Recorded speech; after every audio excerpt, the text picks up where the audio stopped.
Okay, so I waited a little bit to post this video. I wanted the hype to just die down a bit, not because I'm preying on the downfall, but rather so I can voice my opinion on the matter without seeming like I'm just hopping on the bandwagon.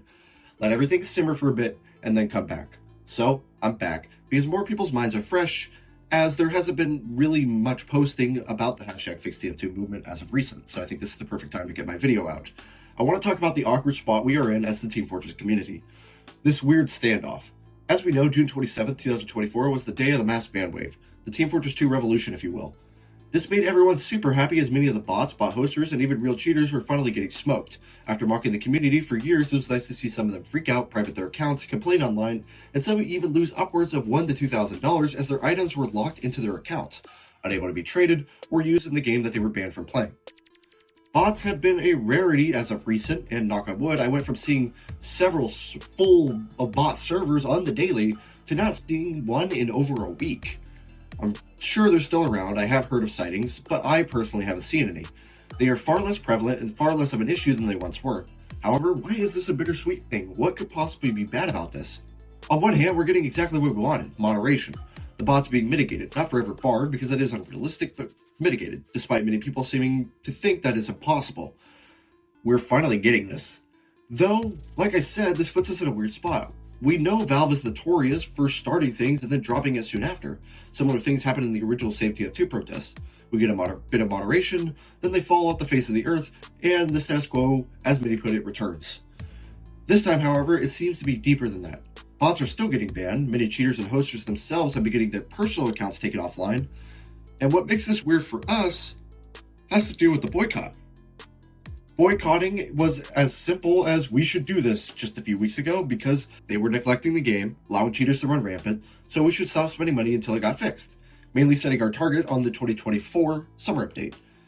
That was going to be our big move. It was going to be, you should boycott now, like that's just something you should do, but really make our push for the idea starting around a week before the summer 2024 update, or when we thought the summer 2024 update was going to happen. That's where they make a good chunk of their money, and that's where we could show them we need business. All 20 of us real TF2 players. Now, right before the summer update is set to come out, this happens. Now, this is weird. There's worries of now they're fixing the game, so if we boycott, they'll think the game isn't profitable anymore and then dip again just like they have already. Maybe they're genuinely planning to moderate the game and this boycott will just turn them away again. Then there's the other worries of, what if they're just trying to butter us up a little bit? Hey, look, we banned the bots, but as soon as we get your money, we're going to allow everything to fester again and run off. Because the TF2 community is very notoriously forgiving and very complacent for the most part. Then there's the arguments for both sides against and for this thought process. I mean, there's good arguments for both sides. And despite what we like to think we know, we truly don't know what the right answer is. We don't know what the right move is. We're playing a numbers game here, and we're just trying to figure out which moves yields us the best chance of having peak function TF2 once again. We're not asking for big updates, we're just asking for the game to be playable. What's the right move? What will be the best for the longevity of the game? This is really for you to decide, but allow me to give you my arguments, and then you could agree, disagree, feel neutral about it, or maybe you agree with some points, but not others. In my personal opinion, it is mostly a play-by-ear thing. Something we just kind of need to watch. I know people like definitive answers. Yes, no, we do this, we don't do that, but unfortunately 99% of the time that isn't how anything works. We're going to have to sit tight to truly know the answer. And the reason that's a problem is because people are impatient. With that being said, I say, as of now, you should boycott the game still. That's my personal opinion. You want to see moderation from Valve. Don't jump into Valve's arms and give them kisses. We've dealt with this crap for many years. We can't just forgive them because we got a week of playing the game how it should be. Speak with the money you would be giving them, as that's all they care about. My answer overall is you're going to have to read the situation, kind of read the room. But in general, I think you should boycott personally. And here's why. I've seen the worry that if we boycott, Valve will shut down TF2 servers. Besides the many reasons I can also give to why that's probably not the case, and you've likely heard them before, those having to do mostly with the economy of TF2 itself. I don't want to get too deep into that, but there's many videos that talk about it.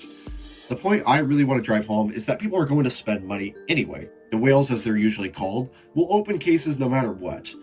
However, if we have a good chunk of people that stop buying, This will create quite the deficit. Valve will see this and is more likely to react and do what we want them to do. Maybe not, of course, but this is better than nothing. This has already happened before. I want to give you an example. Look at the 2021 Winter Cosmetic case. That was the worst performing case that Valve has ever put out. People often regard it as the worst as it has pretty ugly cosmetics in it, and a good chunk of them. There's not really anything good in that case. That's not my opinion, only this is a huge sentiment shared by the majority of the community. But I want you to go to the wiki and just look to see what's in the cases and see how the cosmetics on average improved. They started to have quality control because they saw that the money wasn't what it usually is. Of course, this is a slightly different situation. That's like DEFCON 4, this is like DEFCON 2. You know, this is kind of a different situation altogether. But Valve doesn't want to lose a ton of money. So the hope is that they see the boycott and then react by taking measures to make sure that the live service game that they continue to monetize is at very least playable and functional. So, like I said, my overall opinion is kind of play it by ear.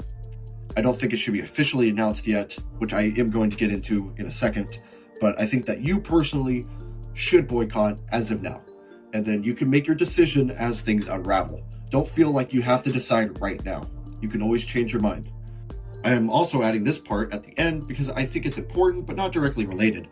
Why did we wait so long to announce the boycott? We being them, but I want to try to explain this and what I believe their thought process was. I, in addition to many others, are boycotting as I speak, right? And have been for a while. I talked about that earlier. I personally endorse the idea of boycotting as soon as possible on a personal level. Though one thing people don't often think about is that the reason it hasn't been officially sort of endorsed until recently is because people are impatient. Most people are willing to boycott for maybe a few weeks, and that's it. They'll get bored and go back to funneling money into Valve's pockets no matter what they do. So if they were to announce it on June 3rd, by the time the summer update came around, where boycotting is the most important, these people would have gotten bored and fall off the wagon.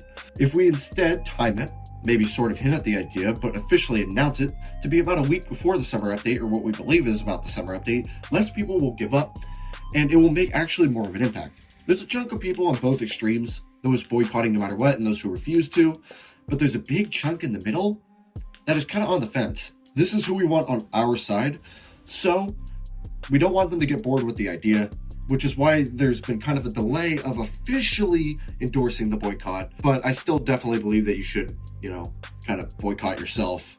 Basically, to sum up what I just said, boycotting, I think, is something that we should do. I think it's something you should do right now, but it hasn't been officially announced because most people can't help but spend money on the game. So we want to try to get that little period of time where maybe they're willing to actually boycott, and we want that time frame to intersect with the summer update. So that's why it probably wasn't announced until very recently. We're in a weird spot. Don't let this stop you from campaigning. Keep spreading the word, my friends. This is just like the second step of #FixTF2. We're in a quiet era, if you will, where we're just kind of waiting for things to develop. All we can continue to do is personally boycott and spread the word as much as possible. Don't stop yet. We're still going. The fire is still lit, even if it isn't as big as it was on June 3rd. Thanks for watching. See you guys later.